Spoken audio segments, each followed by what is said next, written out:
All right. Good evening, viewers, and welcome once again to Afriq24. And we have Brother Ben here to recap what has happened throughout the week.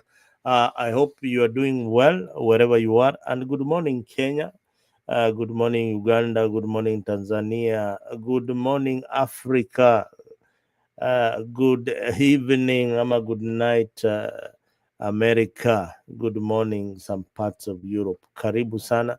If you are listening to us or watching us from the Middle East, shikamo. Marahaba, mahali pote pale mulipo. Karibu sana, Afriq24. And today, kama kawaida, we have got this wonderful show that we bring for you every other Friday. Never miss this particular show because we have got wonderful discussions and a recap of what is happening in the political scene. Plus, if you missed something, this is the place where you will watch it. Welcome to Afriq24, and today we are going to start off with what has been happening in the show. But before I start off everything, I have got my guest here, Brother Ben. Pia nataka awasalimu kidogo. Brother Ben, karibu. Asante sana ndugu yangu, mimi nashukuru kwa kunipatia nafasi ili tuzungumze, na tumai kwamba wenzetu na Wakenya wapendwa wameamka salama salmini. Tutazungumza hapo kwenye kipindi chako inaendelea. All right, welcome to Afriq24 Friday Political Recap. I am Zalendo, and tonight we are going to dive deep into the dramatic week in Kenyan politics. We have seen bold moves on the ground in the corridors of power and the growing signs of a new generation trying to muscle into the conversation. Joining me shortly is my co-host and analyst, Kama Kawaida. Let's go straight into what we have. We had the Njeri saga, the rising star. This young lady she's a pawn, but whatever she did, she has caused a lot of ripples in the political scene. But let us. We created a small documentary for Njeri here, so that if you didn't witness what happened to Njeri, karibu sana. Tale of one young woman. It is the reflection of a nation increasingly uncomfortable with the voices of its people.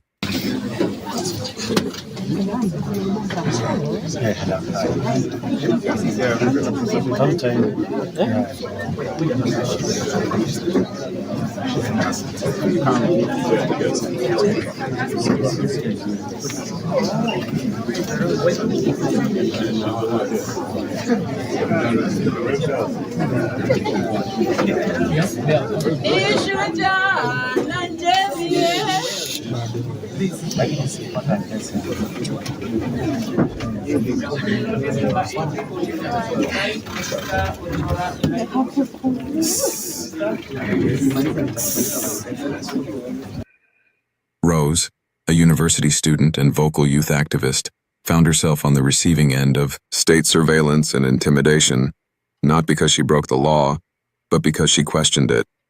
Her only crime was speaking up against a flawed policy, just like thousands of Gen Z protesters did when they brought the controversial finance bill to its knees.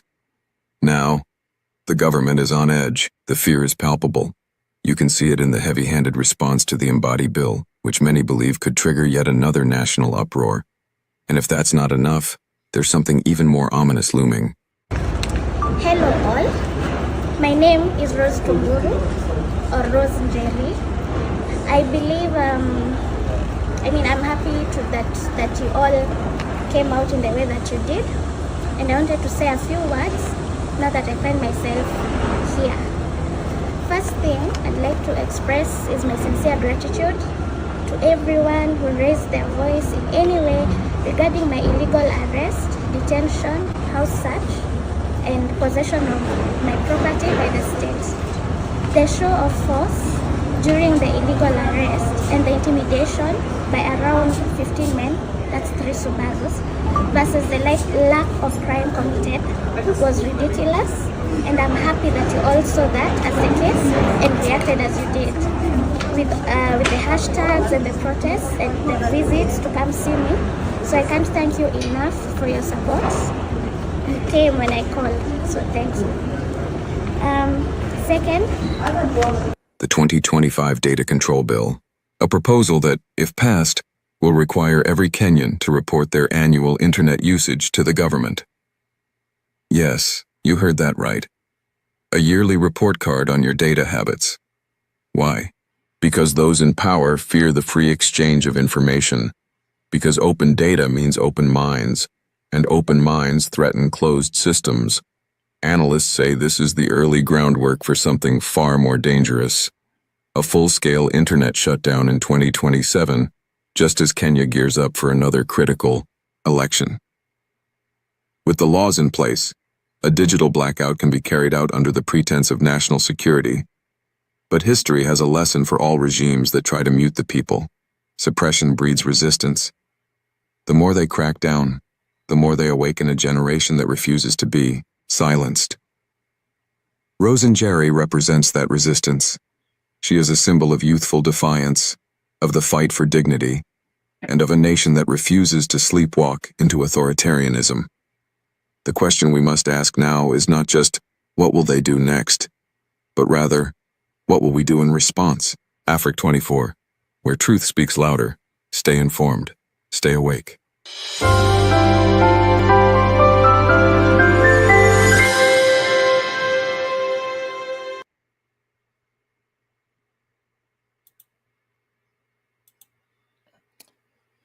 Let me have Brother Ben in the studio. All right, that was a feature about Njeri. Brother Ben, did you watch the drama in court? Did you watch Maraga representing this young lady? I mean, she looks like a class 8, and look at even the paper that she wrote the thanks to the Kenyans who stood with her. I mean, Ruto's government or whoever was doing this stooped too low. That was. I mean, did you see this in the week? Okay, thank you so much, Mzalendo. You know, we have to first of all look at where did that story start. I remember she was arrested on Friday, and knowing very well that we were going to have a long week. Remember, it was the week that was extending to Madaraka Day. So Yeah. it took almost four days to be under the police custody. Then she was brought into the courts. But you know, and you look at what was the reason for her to be arrested, and it's something that everybody could question. But maybe the authorities have not. I saw the charge sheet, and because she was charged with the Cyber Crime Act, and I saw, you know, but at it all, you look at some of the people who are handling such like matter, because this is a lady who created a website whereby you can interact. It's a form of public. Yeah, you can post your views on the finance bill on that particular website. You know, and that is a very, very, very intelligent mind that even the government can use. Okay, how do you want us to interact in terms of the era of technology? You know, but that's what happened. And now we came to court and we saw something that we've not seen, especially like seeing Maraga coming to defend or to defend her. Yeah, Maraga is not your usual person. He's a former Chief Justice of Kenya. Yeah, he's a former Chief Justice, but you know, what also you have to bear in mind, remember, Maraga's name has been mentioned as those who want to run for presidency. Even him, he has been having consultative meetings. So in terms of when you're looking at politically, you know, politics is all about creating perception. One, secondly, is also you want to make people feel that, okay, you are a president who fights for his people. If you're given that opportunity to lead the country, you know, you will be that person who will always be there for your people. And that one was adding to his portfolio. Another thing also I might look at, Maraga is coming to do what he did not do during his time as an advocate, you know, defending the people. Because he majority of his tenure, he worked as the advocate of the High Court on the government side. But now, this one, he was defending the people. So he was just doing something that he did not do during his tenure or during his younger years or during his prime time in the legal journey. So that is something that we have to agree. Secondly, you can also see Honorable Kalonzo Musyoka also participated. You see like people like Njiru took a backstage and let the old guards, especially Kalonzo Musyoka. And if you look at the history of Kalonzo Musyoka, I don't think he has practiced law ever since he was admitted in the bar to defend anybody, because his life has always been in politics. So he's also bringing in that political aspect to appear there in the bar and telling the people or his followers that I'm one person that if you give me that chance to lead to be your president, I will defend you. So some of it was a historical, and part of it also was a political perception and creating that, create that to people to know that, okay, I'm here to fight for you. So for Maraga and Stephen Kalonzo Musyoka, there was that element of practicing law as lawyers or as an advocate. Also, there was that element of politics and creating perception to the public. Oh yeah, you are absolutely right. Viewers, if you are joining us for the first time, make sure that you've subscribed to Afriq24 and BBM Media. Now we are talking about the story of Njeri, a young Kenyan lady gaining serious momentum, particularly across the youth in Kenya. And everybody is talking about Jerry, but the big question is this grassroots momentum, or is it sponsored hype? Brother Ben, I mean, Jerry, as much as the political class is trying to, represent them, Njeri in court, they are also looking at 2027. You articulated it very well. They are looking at the 2027 momentum. They are building up numbers, and there is the Gen Z factor, which later on in the show we are going to discuss and see how the political groups are trying to outshine each other. Yeah, this is just a signal of the things to come from the young people. So if your side is not technically savvy, if you don't have people who are software developers, then this election for 2027 is something that itakupita. Yeah. When you talk about politics, and something that also we have to agree that the leadership or the administration of President William Ruto, it has created, or it has give birth to so many young people that people did not know. Like talk about like somebody like Jerry who comes with an idea on how to interact. The other time I was reading somewhere whereby there's a young guy who said that he has developed Form 33A that I don't know whether it is true, and it He has developed what? Form 33? Yeah, he has an app that he has developed that if you use. Oh yeah. The one you can vote on your and mobile phone or something like that. Yeah. And it generates all the other forms that we usually use the form in IEBC. So it tells you that with the administration of President William Ruto, there's so many good things that have come out of it. Even though also people are saying the way he runs is I think don't confuse things here, Ben. That is a private developer who was trying to sell the idea, but nobody in government is talking about that idea. And that's why I'm telling you that the president. That's why I was telling you the developer. I'm telling you, like through administration of President William Ruto, such like big ideas have been brought into the public. So that is something that we have, because like people have now, especially the young people, they have come into to practice or to participate in the political processes of the country, which in the days of the administration of Uhuru Kenyatta or President Mwai Kibaki and even the young people were not so much into the political processes. They did not care about who becomes the president. They did not interrogate some of the issues, but even the finance bill, how when did you see people interrogating the finance bill, or did just wait for ministerial to read it or present it to the government? Then they will wait for the members of parliament to discuss, to amend, or to pass it the way it is. But in the administration of President William Ruto, we've seen young people asking and interrogating some, especially finance bill, and they are also um,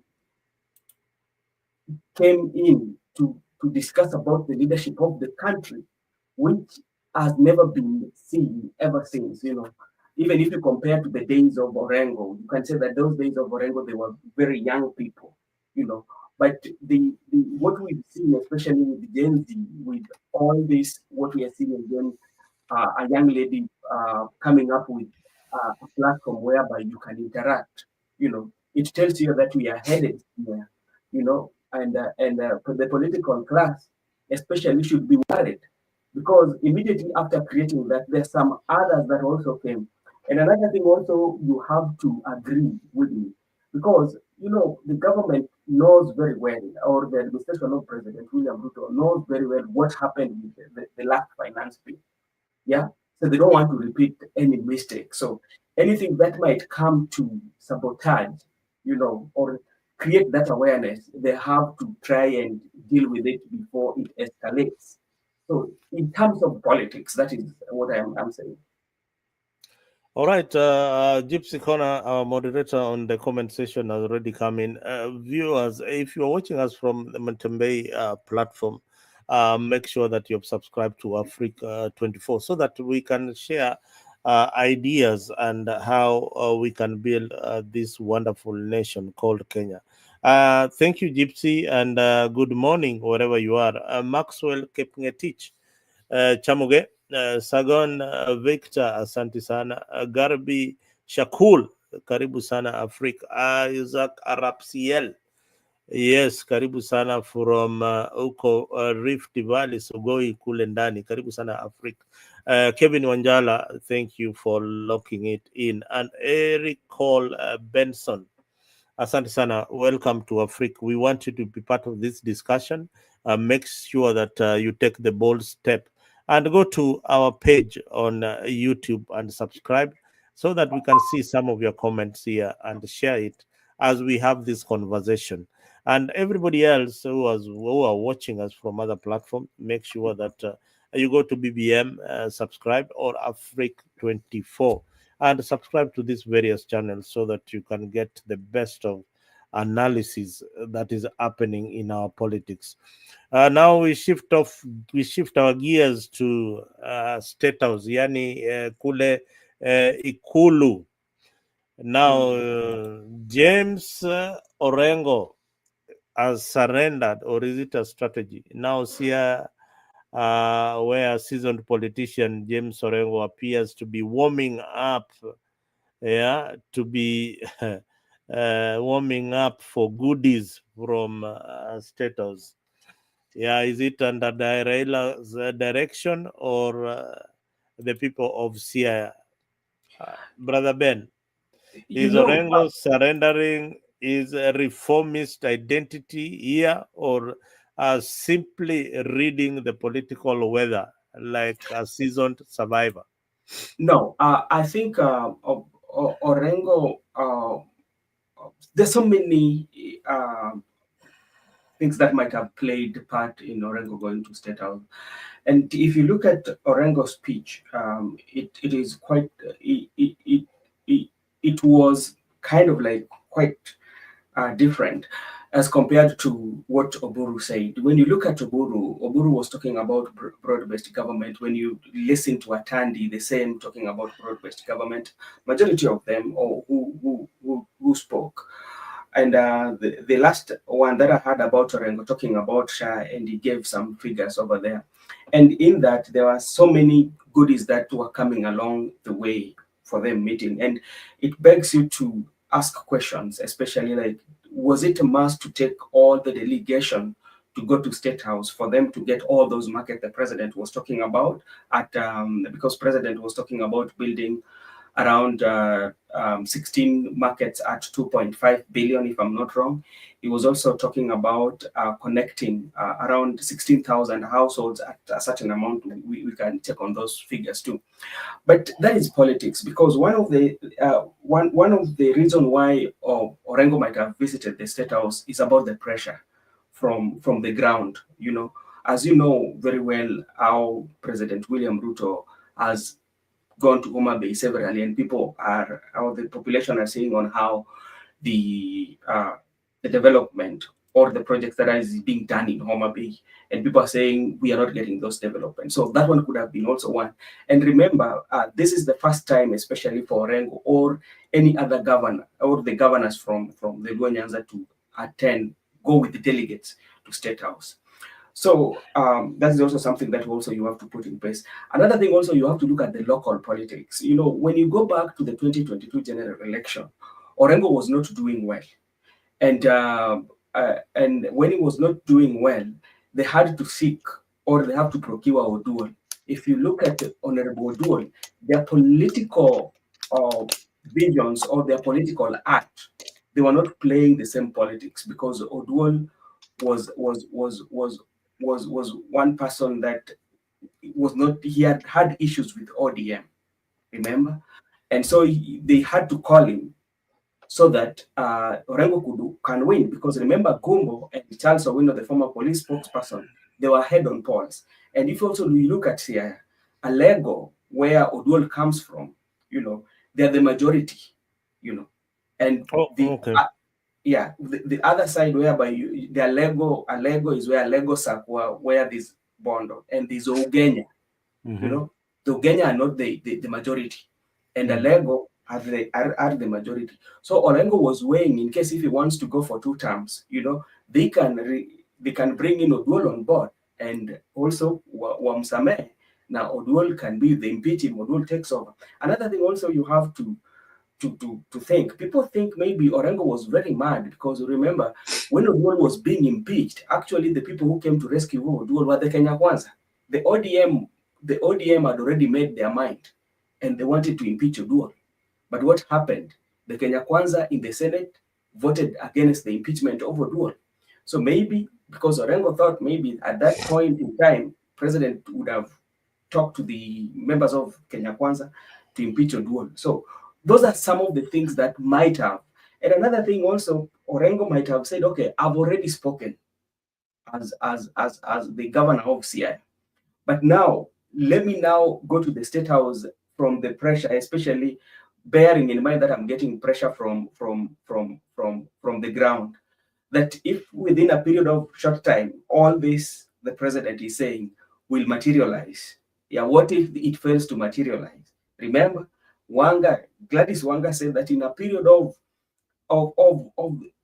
in the period when they started to be in broad-based government, they've seen massive projects taking place in Siaya, you know, I mean in Homa Bay. But how when you look at for how long has broad-based existed, it's almost a year, if to say, you know, it's almost a year. So maybe Orengo is on the wait and see. Let me just cooperate, or let me work so that the development can come. Another thing is also to perception to create that all now Nyanza, or we call the Nyanzians, are now in broad-based government, because it was only Orengo who was very, very, very critical or criticizing the broad-based government. But now, as it stands, everybody from Nyanza is in government. But lastly, you have also to look at the Luo nation as a whole, and the loyalty that they usually have to the Right Honorable Prime Minister Raila Odinga. If you look at the art of politics, especially in Luo Nyanza, you have to pay loyalty to the Odinga family. Yeah, if you don't do that, then you're not going to find it easy. So Orengo had to give in. So that is what I think. You are muted. It's called Orengo had to toe the line. Inaitwa kutoe the line. But I Mm. had in some quarters, I had one Robert Alai saying that, if he doesn't play ball, then they're going to kick him out in 2027. Now, you see, politics is changing, and there's a lot of arrogance in some of the leaders within ODM, that especially those one who are now aligned to Kenya Kwanza and Raila Odinga. So there's a lot of chest thumping going on in these groups, and somebody like James Orengo could not have survived the pressure. But now look at what James Orengo did, which I think you are refuting, that why did he go with all the delegation to State House? Mhm. That was very, very significant to show that the Sierra County is working with the opposition too, that are in Sierra County. And Mhm. unlike what happened in Homa Bay, where Gladys Wanga went with selected leaders to visit the president. Now, James Orengo's delegation had people from UDA and people from other political parties, but are residents of Sierra and leaders at large. So those are people who form the development block in Sierra. And for that, I give him a thumbs up for incorporating everybody else into the development agenda of Sierra. But something you have also to consider that this is the home county of the Right Honorable Prime Minister Raila Odinga, you know, and he he has been on the fence, especially the Right Honorable Prime Minister Raila Odinga is only in Homa Bay, whereby it seems that he was now confirming that he's working with the government. But for the longest time, he has been denying that. And since that this is his home turf, and this was sending a strong message, especially to the other region, especially with other leaders that who are not in support of broad-based government, that now you have to. Yeah, now you have to toe the line in the Yes. broad-based government. Okay, that was having said that, CIA County got a lot of goodies. The president has promised a pia, a pia. They call I don't know why I call it pia. It is pia. He has promised a pia in Usenge Beach, where they expect it to be built the same way that one for Oma Bay is built. And I think there is a cold storage that is also coming up. So it is up to the leaders to follow up on these particular projects so that the people can realize the benefit, the economic growth in that particular region that has stagnated. Both economically but politically, they are very, very vocal, the people of Central Nyanza. Now, what else did the president promise in that particular area? No, About the message, did you have something to say? no. I think one of the promises that president made, apart from that, it was supposed to do 16,000 houses household for electrification, wapatie stima. There was also 16. Is it how many markets? There was some markets. There was a fire, and what again? I think I Mm-hmm. had it somewhere. Mm. Oh, he had all these promises for the people of Nyanza. So I think the president is going to give all these goodies to each and every region in Kenya, so that everybody else don't feel left out. That is the only way that he can balance the politics, because when you go to Kambani watakuambia bwana, sisi rais hajatupatia zile amepatia watu kule kule Nyanza. So the competition of attention iko juu kabisa. I think what president is trying to do, despite we might say that it is economic empowerment or economic projects that you are bringing to the region, I think President also is trying to consolidate the Right Honorable Prime Minister base, especially the Kenyans, and by promising all this, bearing in mind that people can follow. But there's something that has always been happening, especially when it comes to the project management. I mean, the projects that are usually being launched is not only with the president, but even with other previous administration. I think there's a way in which the people understand. Sometimes the project is launched, but there's nothing going on in those projects. But still, people still feel like there was a project that is launched. That's why you find that there are so many projects that can be launched and take years and years, but still we say that he came and launched this project. So sometimes we don't take time to question or to look at what is the progress of this project, because we've seen those projects whereby even a construction of a road, when the president comes to launch the project, you will see a contractor on site, then give it 2 months, the contractor is not there, but still the president launched a project. This is a project for us. Even if you talk at Kabonyo Kanyagwel, I don't know how the project is doing. Maybe one time we need to go to the site and investigate and bring in the real-time news on that project. But at the end of the day, and with also allocation of money, who allocates the money, and at what point in time do you allocate this money? Because let's say, for instance, if you look at the money that president said that he's going to allocate in those projects, and next week he's going to Ukambani, the same time he's going to allocate some projects in Ukambani. When you look at those projects and you look at the entire country where the president is going to allocate those resources, with the money that we are collecting and we are paying our debts, if you add them all, is it coming to reality? All right. If you had all that, the budget has not even been passed. Yeah. And people are requesting for rais tufanyie hii, na rais pia anafanya ile maneno yake ya kutenga.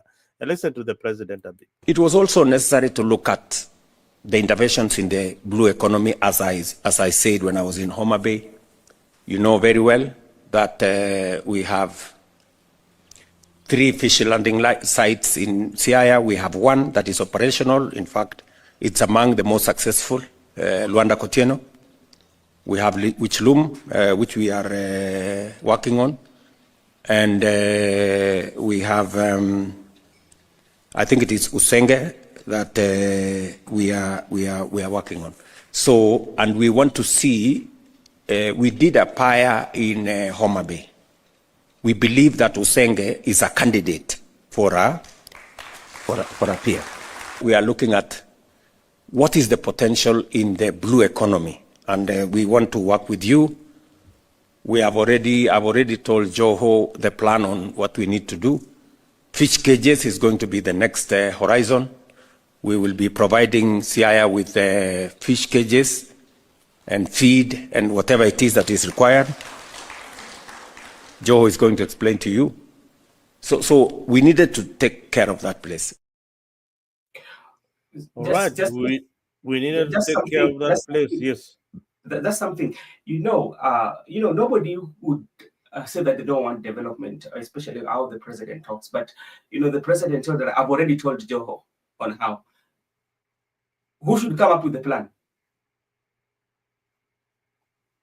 The people. The people. Or through public participation. But from the way the president talks, it means that the president has more knowledge on what he's saying, even more than the CS in charge. And that's how usually how president comes. Because let's take, for example, Joe is coming to explain what president has said, and he doesn't explain it in a way that people can understand. I've already told Joe he's going to explain to you, but in the process of the speech, he has explained to you that Usenge is the best candidate for the next part. What are you going to say again? Huh? What are you going to say? Anyway, that is up to Siaya people. The ones Yeah. It's good for Siaya people. By the way, when it comes to development, it's something that you cannot just like be a one person that will say that okay, president is not doing a good job or that. But Yes, if Siaya people can but benefit on that, what we are saying is that development is good, but let it follow the right procedure. When the president comes to your region, you don't just wake up and start saying tunataka hii, tunataka hii, tunataka. Then the president also wakes up and say nimewapatia hii, nimewapatia hii. Some of these things, according to the constitution, there has to be what we call public participation.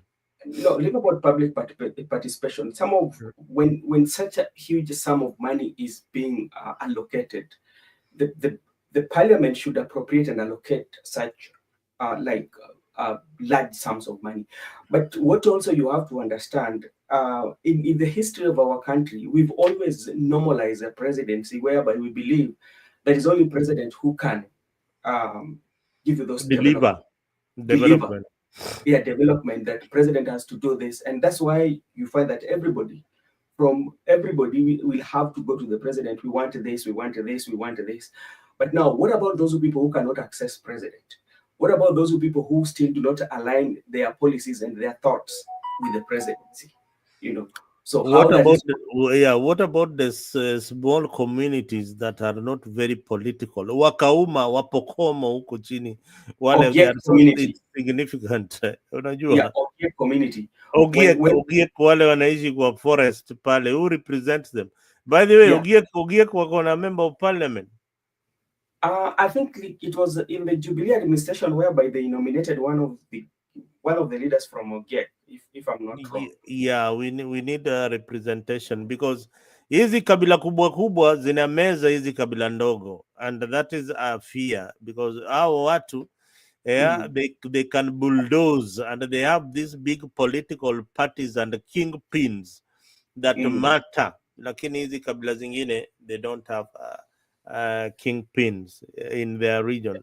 So maybe it is high time Ogiek wakuwe na kingpin wao, Wapokomo wakuwe na kingpin wao,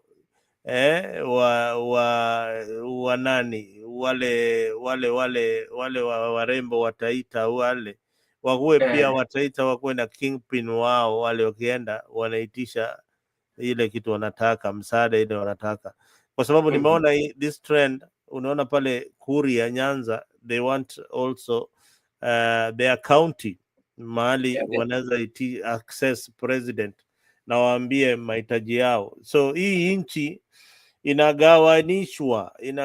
Unaona vile ukiwa na birthday cake, unaona vile inakatwa vipande, we shika hii, lakini kuna mtu anapata kale ka kipande kadogo, kanaambiwa uma, and then the fork is returned. Kuna mwingine kuna mwingine anachukuliwa, anafinyiwa ile portion kubwa. Unajua ni kweli, jambo unasema ni jambo la ukweli kabisa, kwa sababu unapata kwamba wale ambao unapata kwamba wanafaidika sana ni wale ambao wako na, tuseme kwamba eneo ambao kuna watu wengi. Haya Gypsy Corner anakuchatanisha hapa, anakwambia why can't we give Ruto his flowers where due? All the projects cost money. Whenever he goes, he appreciates with the goodies. Mzalendo, I heard that some inner villages don't have representatives. No. Hakuna village yoyote Kenya hii haina a representative. That is why we have devolution. Kuna MCA, member of the county assembly, wako wengi katika kila constituency. Kutapata kuna those wards, and those wards, that is what we call devolved government. So everybody is represented. Nobody in Kenya today can say that they cannot access a leader. And even if they don't access the MCA, there is the local administration, yani chief wa hiyo area. Huyo ni mtu mfanyakazi wa serikali. So kuna chief, kuna bado kuna wale jamaa wanaitwa wanaitwaje wale wazee wa kijiji, the elders, sijui nani Council of Elders. Yes, wale wako chini pale, they are recognized by law, so wale jamaa wako pale. Sema brother Ben, kuna kitu you can say I think like sometimes we do give him, especially like right now, if all the promises he has made for the people of Siaya, they can get all that, then he will be good, because like remember, Siaya has been one of the counties that is not doing well, especially even if you look at during the time of Rasanga, Honorable Rasanga, he did not do well. Come to Homa Bay during the time of Akuba, Awiti. It did not do well. But now, if you compare the tenure of Awiti and the tenure right now of High Excellency Governor Wanga, at least you can see there's something that is taking place. That is something that we have to agree. Yeah. In as much as Gypsy, we want to agree with you. There are some areas where the leadership has failed, especially maybe to financial issues, like areas in Western Kenya. There are some roads that William Ruto promised or the government were launching, and the people have not seen these roads. I'll play for you a clip so that at least we are in sync. We are not just a propaganda channel, but we have facts here to prove whatever that we are telling you. It is not that when Ruto has done something good, you will hear it here in this channel. We will praise him. Those development projects that were going to Homa Bay and in Nyanza, that tour was a plus. And the people of Nyanza really congratulated the president. And for the first time, they have seen roads coming their direction. They are not complete, yes, but they are signed. At least somebody has promised something. But listen to this. In some areas, promises were made. The locals have not seen anything, like in Kakamega. Let me play you a video. Ambiwa hapa na dada yetu ya kwamba barabara zinatengezwa na akataja jina za mabarabara, na sisi tunaishi katika maeneo hiyo ambayo barabara zimetajwa kwamba zinajengwa. Sasa sijui zinajengwa saa ngapi. I come from Navakholo, where we take children to towns to see how a tarmac looks like. Madam said, did she say they are doing or they are going to do or they have done? Mwananchi mmoja ameuliza, unasema tutajua itaanza lini, itakamilika lini? Nikasema sikuwa nimejitayarisha. Tunafanya kila juhudi kuhakikisha kwamba mwananchi wa Kakamega na eneo la magharibi kwamba ameishi maisha ya kawaida kama Wakenya wa sehemu zile zingine.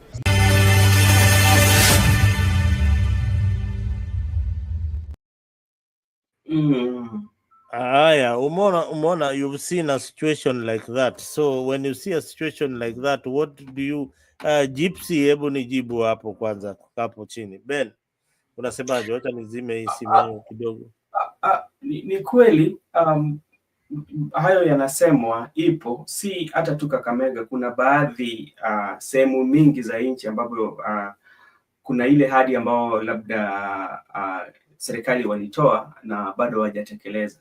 Yeah, so hizo sasa itakuwa ni jukumu lao au kama serikali watekeleze, kwa sababu wakati watakuja kuomba kura, baadhi ya hayo maneno ambao waliahidi wana kijiji ama wana eneo hilo, itakuwa ni maswali ambao watakuwa wanauliza kwamba mbona hamkufanya hivi.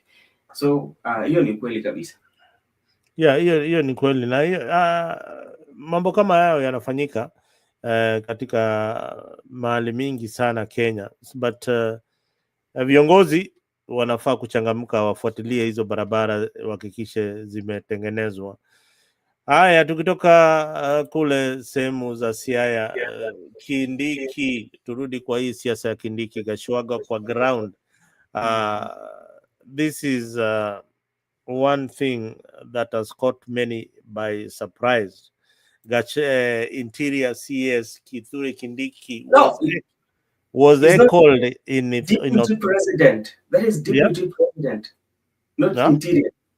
Kindiki is Deputy President. Interior CS ni nani? Kipchumba Murkomen. Oh, poleni kwa watazamaji. Deputy President Kithure Kindiki bwana, na kila saa nasahau bado yeye ni CS. Huyu jamaa bado ana ile power kama Gachagua. Kithure Kindiki was called in Othaya, an area once considered political safety for the deputy president. Yeah. So almost immediately, Gachagua responded with a flurry, input rallies in Kikuyu town and Dagoretti. Gachagua pia alienda pale Dagoretti. Ben, what do you make of this heckling of the deputy president? Was this public frustration or a political message from rivals? And do Gachagua's do the Gachagua amepiga ground kabisa? It's I can give it two thoughts. One is about, in politics, anything is possible. Yeah. And when I say anything is possible, it might be maybe the rivals might have organized such like to happen. That is one. Secondly, it might be the people themselves are dissatisfied with what the president, the deputy president, or the event that the deputy president was having. Remember, the event was organized by the member of parliament and the senator. Yeah. And they had requested the president earlier to come and preside over that event. But the president did not come, and Kithure Kindiki had to come and preside over that. One of the things that they did wrong also was they did not involve the governor. And this is where sometimes we do go wrong, especially as a deputy president. You are holding the highest office of the land, the second highest office of the land. You are visiting a county, and the governor is not aware, or the governor is not invited. Or when you might invite the governor, he might be committed, but he can send a representative. You know, even if it was a function that is of a party, but your office itself is the second highest office of the land. So that was one mistake that the organizers did wrong. You cannot go to a place whereby we have the governor who is the president of that county and you don't want to involve him. You know, politically that is wrong. Secondly, it also proved to us maybe Rigathi has done the groundwork. The ground is with him. They do not want to hear anything to do with deputy president. And remember, deputy president has been going around doing what we call the bottom-up empowerment. You know, yeah. And how does this bottom-up empowerment really works? Because look at it this way. I tend to believe that they should come up with legislate laws that create environment for the people who have business to thrive. You know, rather than you're muted. Ben, just hold on your thought. Hold on your thought. You have jumped to the fundraisers, and we were on this story of Rigi G and the deputy president in Central. I don't want us to jump to our next topic before we exhaust this particular topic. Look at it. Na wewe Kasongo unatuma mtu ya standard 6 hapa ati kulexia Kalonzo Musyoka, ati kumwambia ingie kwa serikali. Munataka Kalonzo aingie kwa serikali ya uaji? Munataka ingie kwa serikali ya wizi? Hata kama wewe unadharau Kalonzo na Wakamba, si utafute hata mtu ya form 4 akuje aongee hapa. Hii mtu ya standard 6 ni madharau, si madharau? Na tunasema hii jamii ya Wakamba imekosewa heshima kwa muda mrefu sana. Wakati ya kurudisha heshima ya huyu kiongozi na hii jamii ni sasa.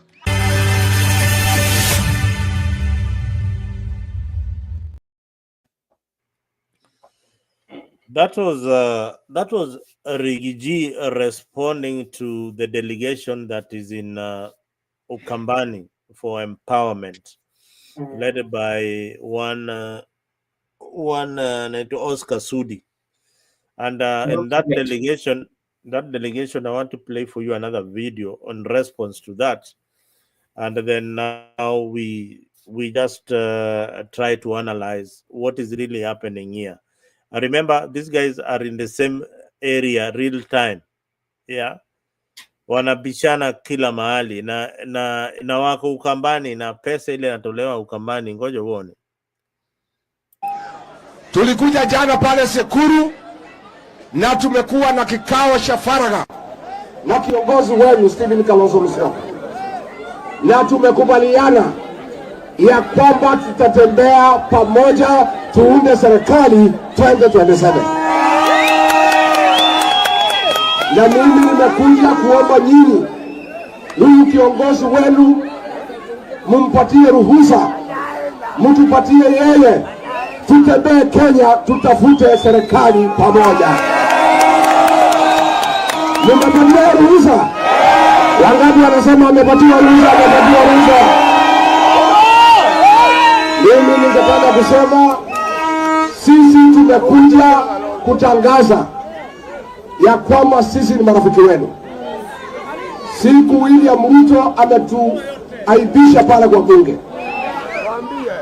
huyu Kalonzo Musyoka, maseneta ya Wiper na wabunge ndio walifunika sisi uchi. Huyu William Ruto ambaye sisi tulimsaidia akakuwa rais, alienda akatutoa nguo mpaka ile ya ndani. Haya, hiyo ni siasa ya Rigiji, siasa kali kabisa. Huyu jamaa Mount Kenya, tuseme area ya Mount Kenya, naona ni kama ameshikilia kabisa, ameshikilia, na serikali inataka kutumia mbinu zote kuchukua at least watu wawili watatu wale wako wataegemea pande ya William Ruto, mbunge wake yeye mwenyewe. Mbunge wake Bwana Gachagua ako pande ya Dr. William Samoei Ruto, the president. Mbunge wake ako pande hiyo. Siasa, politics is all about interest, and always you will be on the side that fits your interest or satisfy your needs. But when you look at Rigathi Gachagua, I've said this, when Rigathi Gachagua was impeached, actually we are now dealing with a different Rigathi Gachagua, different from the one that was impeached, because we are seeing a different person altogether. But all the videos that you played, Rigathi Gachagua knows how to deliver his message whenever he's given an opportunity. And he knows the kind of crowd that he's talking to.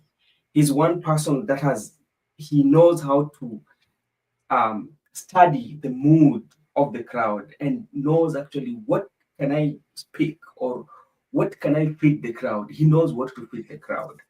Now, when you come to central Kenya, what Rigathi is doing, Rigathi Gachagua is consolidating the Mount Kenya. Yeah? And that is what he's doing, consolidating the Mount Kenya. And he has to make sure that the Mount Kenya is behind him. And that one gives him advantage to negotiate on the higher table. Now, come to what is happening. I don't know whether you want me to talk about what is happening even today in Okambani, the tour that they had with Orengo. Yeah. Now we have almost exhausted Gachagua. And now we are in the tour of Mount Ukambani. Na hiyo Ukambani kulikuwa na fundraising, yeah? Yeah, so, when I want to look at the side of the president, president will be touring Ukambani. Then his next development tour will be Ukambani. So, one, he has to prepare the ground. And how does he prepare in advance? He sent the likes of Farouk Kibet to go and do empowerment, and the empowerment language or the empowerment vehicle that now you see, it's not very new to our political waters. Remember, during the Kieleweke and the Tangatanga, there was that women bandwagon, especially that was empowering women, both in Kieleweke and Tangatanga. And you can remember the one that was being led by Aisha Jumwa, the other side was being led by Anwai Guru, the likes of Millie Odhiambo. You remember those days, you know. So this is not something new. It's not empowerment. This is the political strategy. You know, for how long have people been empowered? And when you look at the empowerment, usually comes when the political temperatures are high. That is when you get all these empowerment that are in place. And you ask those empowerment, you see the kind of money that are being given out in that empowerment. And remember, we have a law in the country that regulates the amount of money you should withdraw from the bank. If you have to withdraw more than $1 million, you have to give the reason for why you're withdrawing that money. And the people who are doing empowerment, it is something that is very continuous, and they are withdrawing more than $1 million. So does it mean that that law does not exist? So the empowerment that we have right now, you know, especially when it comes to money donation, I think it is not empowerment because there are no strategies or laws that are laid down or that are laid down to create good environment whereby even the person that you've given that money to start a business, that business can thrive. Yeah. And if you look at what happened with the one that Oscar Sudi did, and I think the deputy president should bore a leaf at what Oscar Sudi did, you know, instead of giving money, because Oscar Sudi gave assorted electrical machines to the people, the motorbikes, the car wash machines, ile vitu za kutengeneza samosa, you know. I feel like the one Oscar Sudi is more appealing than what the deputy president is doing, the empowerment now. If you talk about Oscar Sudi, it's quite more of empowerment. You know? And I was surprised today in the political history I saw CS Mbadi, 1.5 million ever since. This is the first time. Unajua, hebu nyamaza hapo kidogo, tucheze hiyo clip kidogo bana. Ngoja tucheze hiyo clip watu. Nimeona ule mshenzi Rigiji anaongea sijui kule Murang'a. Anasema ati magari, pikipiki, sijui mitungi ya maziwa, sijui nini, ati William Ruto ametumana hapa. Nataka niambie wewe Rigiji, ujinga mimi usiniletee, pelekea watu wengine. Mimi nimefanya kazi kwa miaka mingi. Wewe ulishinda ukao kwa serikali, ulishinda kutafuta marafiki. Hiyo Murang'a unaongea hapo penye unaongea sijui, wewe umepea nini hao watu? Kazi yako kila siku ni kuamka na kuhara kwa mdomo yako. Unahara kwa mdomo yako. Hakuna siku unapanga mambo ya maendeleo. Ulikuwa kwa uongozi kwa mwaka 2. Utuoneshe toilet tulijenga huko Mount Kenya. Utuongeze kazi ulifanya. Sasa naona sasa anaongea maneno mengi ati hivi yote William Ruto ametuma. Kwani William Ruto wako na makende, sisi hatuna makende? Waambie Rigiji waache ujinga na waache ushenzi. Sisi tutafanya kazi, tutafanyia wananchi wetu kazi, tutatembea hiyo Mount Kenya, hatuwezi tukatembea bure vile wewe unatembea bure ukiongea matope. Na nataka nikuambie wewe Mr. Dorcas, wacha kwanza kutembea na bibi yako kila siku. Hakuna mwanaume anatembeanga na mwanamke akitembea akifanya siasa. Wacha ujinga na wache utoto. Na hata ikiwezekana tutakuimpeach mara nyingine huko Mount Kenya. Naona unazunguka unaongea matope mingi sana. Huyu Mbadi amekuja hapa ni waziri wa fedha. Ukiuliza Mbadi hata shilingi moja ya serikali kama iko hapa, yeye mwenyewe ametuletea 1.5 million kuongezea kutoka kwa mfuko yake. Wewe kazi yako ni kuongea tu asubuhi William Ruto. Ukilala William Ruto. William Ruto ni bibi yako. Si uende utafuta William Ruto wewe akwe Dorcas wa pili mshenzi.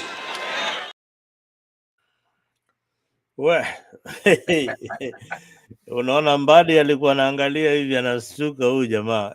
Hii siasa sasa iko kwa level nyingine. Unajua Mbadi ametoa 1.5 million. Hakuna harambee yoyote bwana. Kama wewe ni mtazamaji na watch Afrika, niambie kama kuna harambee yoyote kule sehemu za Guasi ile ama sehemu za Nyanza, ile Mbazi ametoa milioni 1 kama contribution bwana. Jamaa wana pesa bwana Ndio nashindwa. Unajua sasa tuseme kwamba hata tukiangalia Mbadi has been a member of parliament for 17 years. 15 years as elected member, 2 years as a nominated member of parliament. And another almost a year or 8 months, 9 months as a CS for Treasury. But when you go to his county, does it reflect, does the 15 years in parliament reflect? Yeah, that is a story for another day, man. It doesn't reflect. It doesn't reflect, boss. And you know, this empowerment, the empowerment that the government, especially the members of parliament are doing, you know, it sometimes makes you to look at where are our priorities, because if you read the standard, wewe nakuuliza Asla Fund ilienda wapi? Yeah, Asla Fund iko hiyo tutauliza Oparanya. But now is it a different thing? Yes. When you look at we are talking about even funding education. The other time I was reading in the papers, they were saying like the free education that was started by Mwai Kibaki, it might end, you know. It's looming. Its end is looming, you know. Like the parents sometimes will have to pay school fee for their kids. Why? And look at that scenario.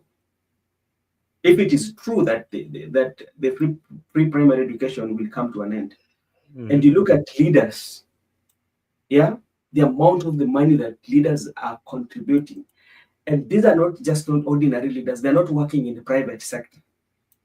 You know, it could have been a different story if the leaders who attend this and give out this money for Rambe, they're working in the private sector. That is understandable. And these are members of parliament who have been given the mandate to legislate and speak on behalf of the people. That is one.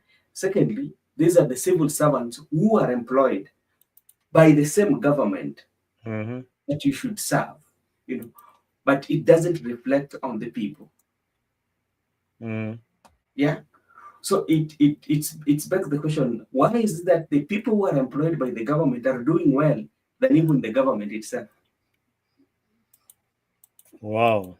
Because if at all the parents are going to pay for education, then that begs the question, why is it that the leaders do well financially than the government, and all of them are working in the same government, you know? Leaders are doing well. I told you before, Brother Ben, that in Kenya, that's a place where Kenyan members of parliament, they are one of the highest paid members of parliament in the world. A third world country that wabunge wao wana pesa kushinda wabunge wote, hata first world, hata Marekani wameshinda, hata South Africa wamewashinda. But it just tells you the appetite hii raia wako nayo bwana. Hii bunge, ile appetite ya pesa wako nayo ni ya maajabu. The appetite wako nayo ni ya maajabu. If you look at the most sick position, especially in the country, is political offices. Those are the most sick. Kila mtu anataka kukuwa kiongozi. Na ndio maana kila mtu anataka kuwa kiongozi. Utaona mtu anataka kukuwa kansila, mtu anataka mtu anataka kuwa MCA, lakini unapata kwamba hata mtu ambaye anafanya vizuri katika biashara zake anataka arudi akuwe kiongozi. Anataka arudi akuwe kiongozi. Inakwambia nini? Inakwambia kuna hela pale, kuna hela wanapigania. It's not service for the people, but it is service to your stomach. Si hata tu hela, contract. Kwa sababu unajua pesa zako, especially kama unafanya kazi na serikali, unajua Serikali ndio taasisi ambayo ukifanya nao biashara utalipwa. Lazima utalipwa kwa sababu wameweka kwa budget. Yeah, utalipwa. Hakuna wezi sema kwamba haina au utalipwa. Sasa unapata wengi wanaingia kufanya kazi na serikali. Haya, Riggy G anakuja kutua huku anakuja kutua Marekani. Sijui kama mnajua hiyo. July 13th Riggy G atakuwa hapa Marekani katika tour on July 13th. July 13th. Which state? He will be in Washington DC on July 13th. Riggy G mwenyewe anakuja meet the people tour. That's news just in. News just in that Riggy G will be in the US. So kama unapenda wewe ni shabiki wa Riggy G na unataka kuongea na kumpatia mawazo yako juu ya nchi ya Kenya na vile inafaa kuelekezwa kisiasa, bas Riggy G atakuwa pale hapa Marekani na wenzake wakitua nchi ya Marekani. So this is just news that has come in that one Riggy G will be on tour in the US, and of course with the members of his political movement, that is the DCP. I think diaspora has become a very important link to politics. All those politicians lazima wapitie hapa, and one reason is because the money that the people of diaspora remit to Kenya is about 4 trillion annually. That's about 630 billion shillings.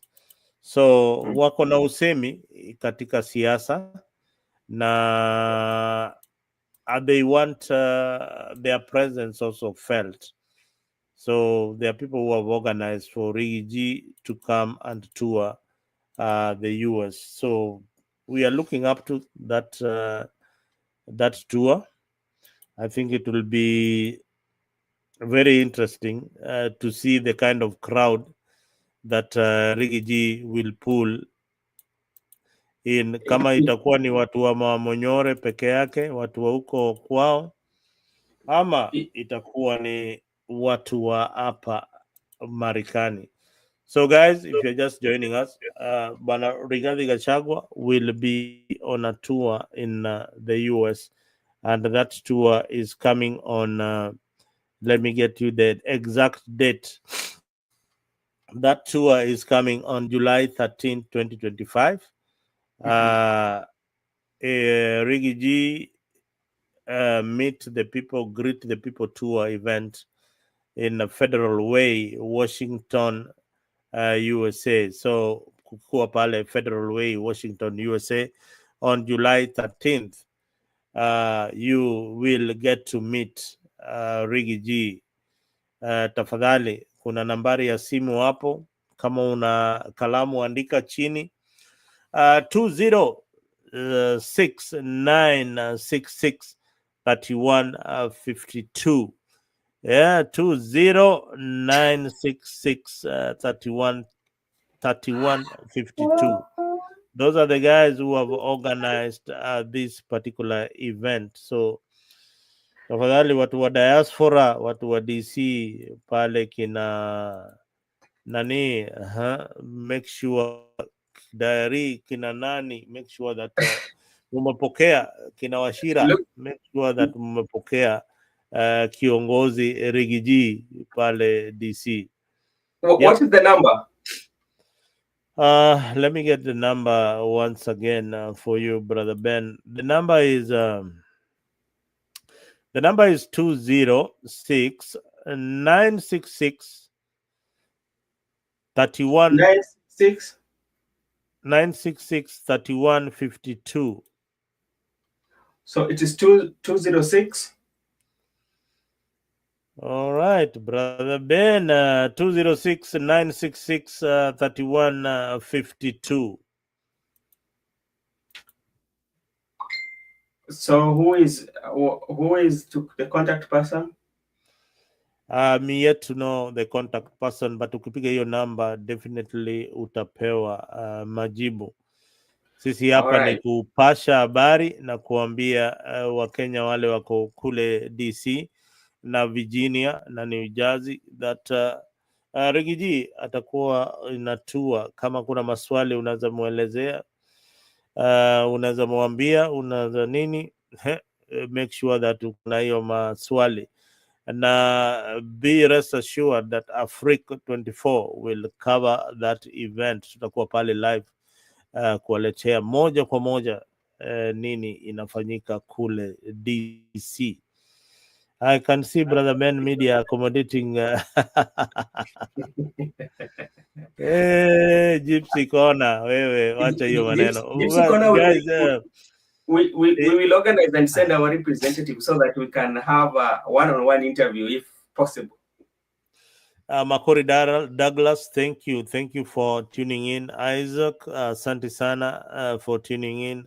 Nichi Kenya, asante sana for tuning in. Milton Rogers, thank you. Ozil, Eric Ozil, thank you. The Real Spin Kenya, asante sana. Maxwell Kipngetich, Sagon, asante sana. Victor, for being part of this wonderful evening and morning. We are on Afriq24 and kama kawaida tuko na Brother Ben hapa, and we are just about to wind up this particular edition of Afriq. Na kabla to wind up kiasi, lazima tukunye kikombe cha maji kidogo. Brother Ben, lazima tukunye kachai kidogo, kunywa kamaji kidogo, tuende kanini, ndio turudi tumalize in top gear. Usitoke kwenye channel hapo, utakupatia warembo wazuri pale, and stay tuned to Afriq each and every time. Tuko na vitu kali tunawaletea. Join us every Friday from 8 p.m. to 9 p.m. for a captivating journey into the world of love, relationships, and romance, presented by the dynamic trio Maggie Knox, MC Jesse, and Annie Waweru. Bed of Roses promises to be your weekly dose of heartwarming stories, insightful discussions, and expert advice on matters of the heart. Whether you're single, in a relationship, or simply love a good love story, this is the show for you. Don't miss out on the chance to unwind and indulge in the joys and challenges of love, all brought to you by our talented hosts. Tune into Afriq24 every Friday from 8 p.m. to 9 p.m. and let us guide you through the enchanting world of Bed of Roses. Subscribe now and mark your calendars. You don't want to miss this. See you there.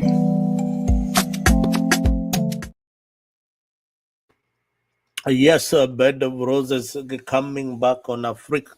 Make sure that every other Friday we are still recording many episodes so that you can be glued here on Afriq to watch mambo ya mapenzi, wadada vile wanasumbuana kule Ben bana, kuna vile have you ever suffered a broken heart ama hebu niambie bana. Unajua mtu amelelewa katika msingi na mazingira ya Kiafrika, unapata kwamba unakaa ni kwamba unaelewa sana, kwa sababu unapata kwamba yale mafunzo ambayo unapata mafunzo kutoka kwa kina babu. Wewe ni wale walikuwa nakaa kwa kwenye pale inaitwaje pale pale kwa moto, mnaambiwa hivi ndio unafaa kudeal na wanawake wasichana, ni hivi. Unapewa mafunzo. Ulikuwa unapatiwa mafunzo. Na unajua babu alikuwa unaambiwa vitu vingi kuhusu mahusiano na kuishi, heshima, vitu vingi tu. Anakupatia zile, nasema kwamba anakupatia zile hadithi, ama tuseme kwamba hadithi za kitambo. Ebu sasa wewe vile uko na hiyo experience uko na hiyo experience, na unajua katika hii show tunafundishana mambo ya kifamilia saa zingine unapata kuna ule msichana leo weekend ameweka mzinga ya Kenya Ken 1 2 amepiga amepiga Kenya Ken 2 na amepiga Johnny Walker na amefanya nini hizo drink yote amepiga na ako katika ile umri wa kuolewa. Msichana kama huyo unaona ni kama anaweza kaa kwenye ndoa? Unajua inalingana, kwa sababu unajua ule mtu ambaye unamuoa anapatikana kwa mazingira ambao wewe unakaa mara mingi. Unajua mazingira ni tofauti na maneno pia unasema ni tofauti. Kama mimi, unajua mimi ni rafiki yako.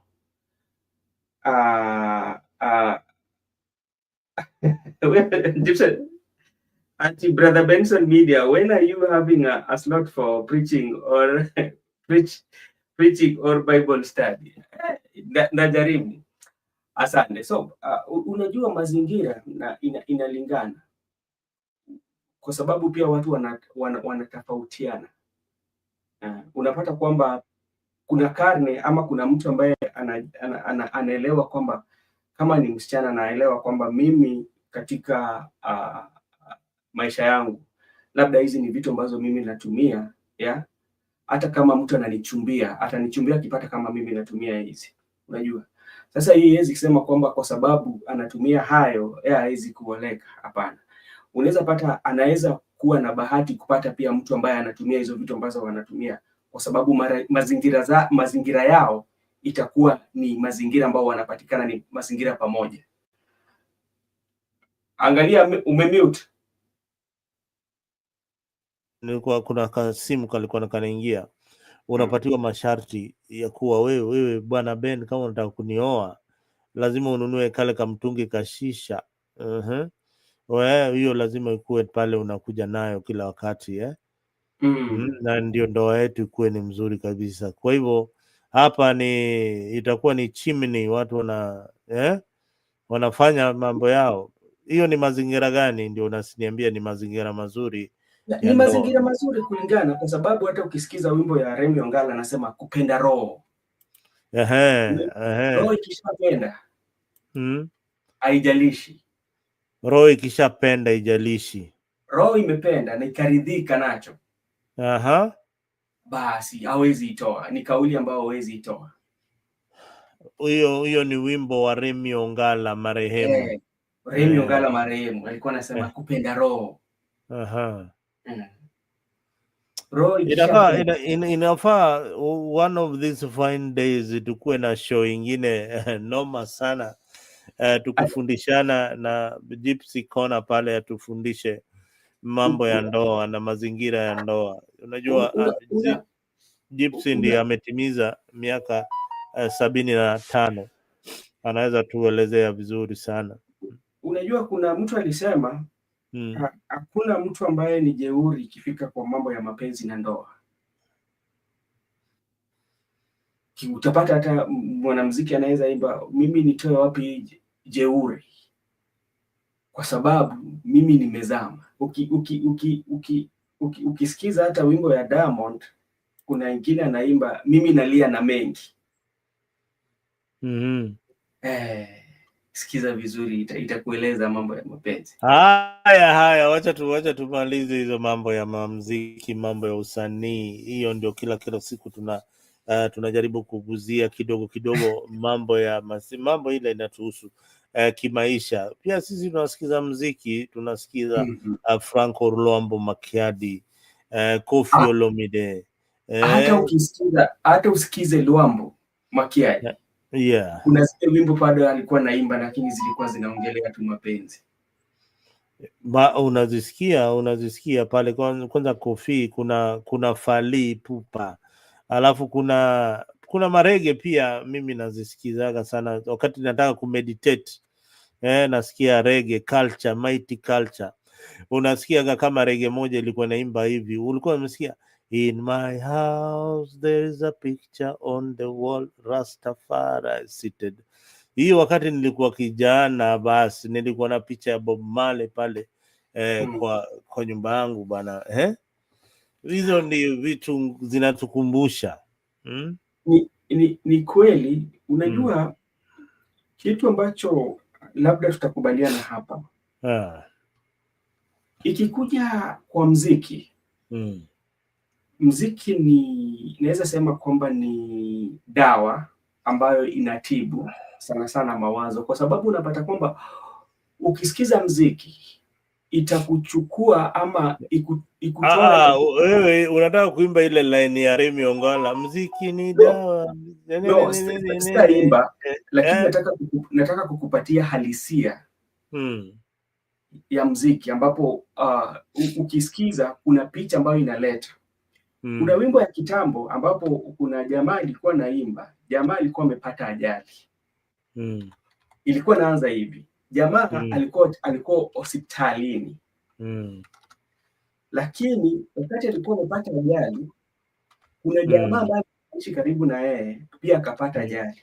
Lakini yule jamaa alikuja wa pili, wakati ambapo anapatiwa matibabu, anakuja kugundua kwamba yule mtu mgonjwa ambaye ako karibu na yeye anatoka mtaani pale alipo, lakini anajua pia kwamba huyu jirani anatoka, lakini huyu jirani akitoka pale, jirani anatoka pale nyumbani kwake, alafu anamwambia aje, we ukienda nyumbani umwambie bibi yangu asikose kuja kuniona, ajali niliyoipata isikue chanzo kikubwa ya wewe kuja kuniona, tafadhali.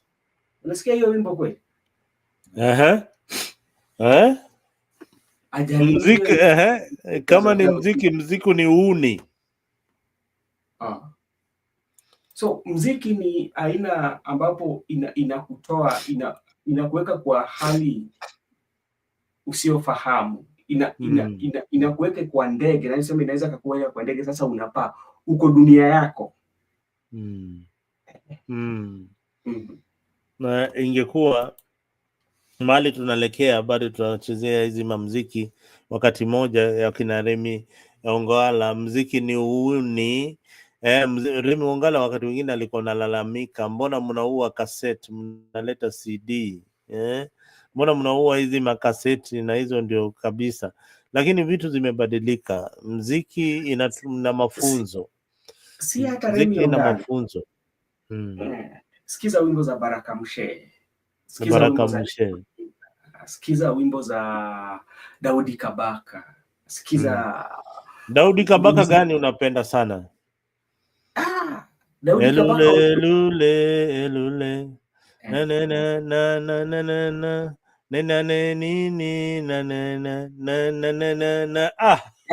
na Isa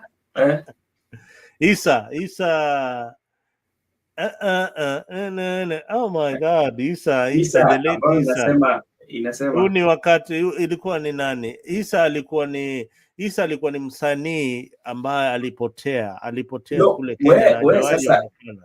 Wewe sasa unaongelea Isa ya kizazi kipya. Kuna Isa ambaye alikuwa naimba na wakina pale katika kundi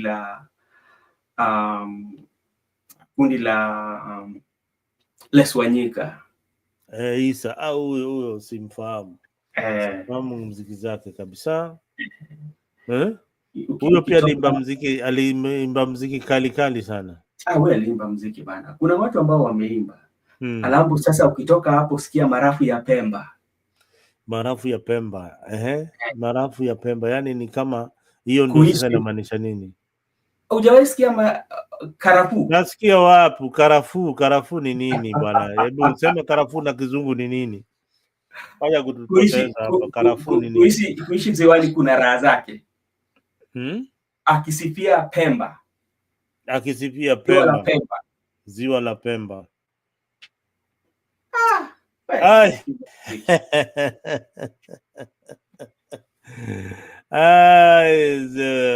Gypsy Corner is still saying, I still have the cassette and vinyl, my proud vintage. Basi pale Kenyatta Market kuna jamaa yeye huaga kazi yake ni kuuza hizo vintage, hizo cassette za kitambo, album za kitambo. Unaenda pale una order yako, unaenda nayo. Hiyo ndio biashara yake ile ufanya, na ameifanya hivyo kwa miaka zaidi ya sijui zaidi ya 50.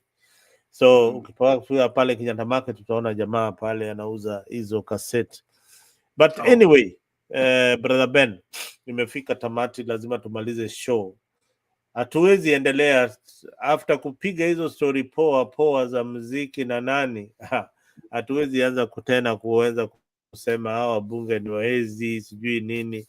Lazima show tumalize na gia tamu kama hiyo ya muziki, na wacha kama tunacheka, ingawaji wanasiasa wanatuchezea shere, ile tutajua hiyo baadaye. Lakini ile kitu moja lazima tuseme ya mwisho kwa haya yote tumeongea leo, nataka utoe maoni yako ya mwisho pale katika hii ulingo wa siasa. Unaonaje maoni yako ya mwisho? Mimi maoni yangu ni hivi, ni kwamba kampeni za 2027 zimeanza na kuna vingi zitatokea.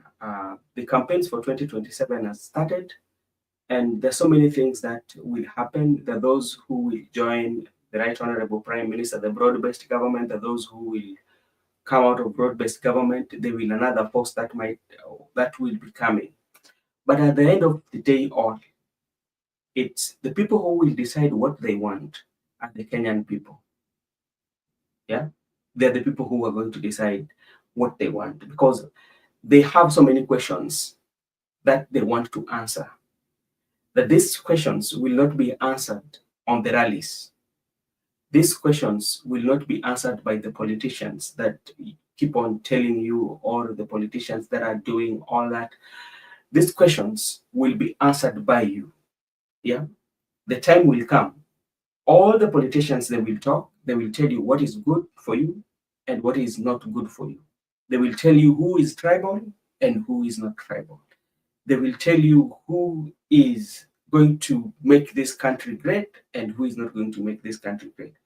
But it is upon you to decide those questions that you yourself, you know, what kind of a country you want, and who are you seeing, the things that you're asking yourself, who do you think can unlock those answers? They are there on the ballot box. So have your vote. When the time comes to vote, go and answer those questions. They are all in the ballot box. And that is the day that you're going to make history. And the history you're going to make are the history, either you continue complaining or you have a leader or a government that cares for you. And for those who are watching us from different channels, this is Brother Benson. You can also get me on my YouTube channel, and you go subscribe. It's Brother Benson Media, BBM, and we can come and have a conversation the same as the one we are having here. Thank you so much. And also, we don't take it for granted for being with us for almost 1.5 hours. This is not very easy. And we always thank you and appreciate you and continue supporting us. Thank you so much, Mr. Mzalendo. You're muted.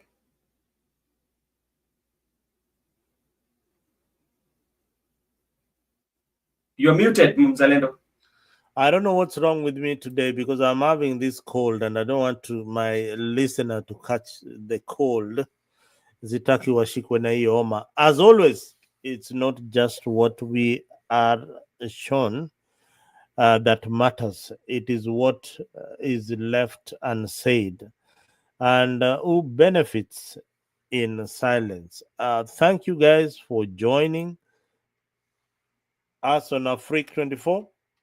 I am Zalendo, and stay away, stay vocal, and keep questioning power. That is what is my motto. Keep questioning of power. And before I leave, nataka kuwapatia shukurani ile kubwa kabisa kwa watazamaji wetu wale walikuwa pale, kina Amos Mwita, Thomas Kibwage, billionaire. I hope wewe ni billionaire wa ukweli. Atidi Makori, Douglas na Thomas, unaweza angusha hizo bilioni zako hapa pia. Tuzikule kidogo. Isaac Ekuyot Muton, Nichi, Milton Rogers, Eric Ozil, asante sana, you stayed on until this hour. And of the other 20 people who are still watching on Afriq, if you have not subscribed on Afriq24, enda pale YouTube tafadhali. If you liked our show, if you didn't like it, pole sana tulikukera. Next time we will improve on what we are doing. But just post something that we need to do better so that we improve the shows each and every time. And if you have got the courage, also step up here so that you can be part of this wonderful discussion. You can participate on the comment section. If you have subscribed on Afriq, we'll be seeing your comment. To the guys who are in the diaspora, Brother Ben, Gypsy Corner, and everybody else, there is County 48 that is coming up. There's a group called County 48. County 48 is the last county in Kenya, and that is the county for diaspora. County 48, tutakuwa na gavana wetu, tutakuwa na ministers wetu, tutakuwa na kila mtu. But County 48, I want to give you, nimewaibia siri. County 48 is going to look into what is happening in each and every other county in Kenya. Tutakuwa na representatives wa diaspora wakiangalia kaunti zao. Kama unatoka kule Kilifi, kama unatoka kule Nairobi, kama umezaliwa kule Homa Bay, Siaya, wapi, make sure that you join this diaspora community. The whole idea is we want to improve on governance and we want to rectify the situations where we see something wrong is going. And again, we want to put some investment back home. Remember, the people in diaspora remit over 4 trillion every other year. That is around 630 billion annually. Ndio watu wa diaspora wanapeleka nyumbani. So you need to have a say on what is happening in the politics and what is happening in your village, in the constituency, at the ward level, and up to the presidency level. With that, I wish you a good morning and see you later at the other end of the studio.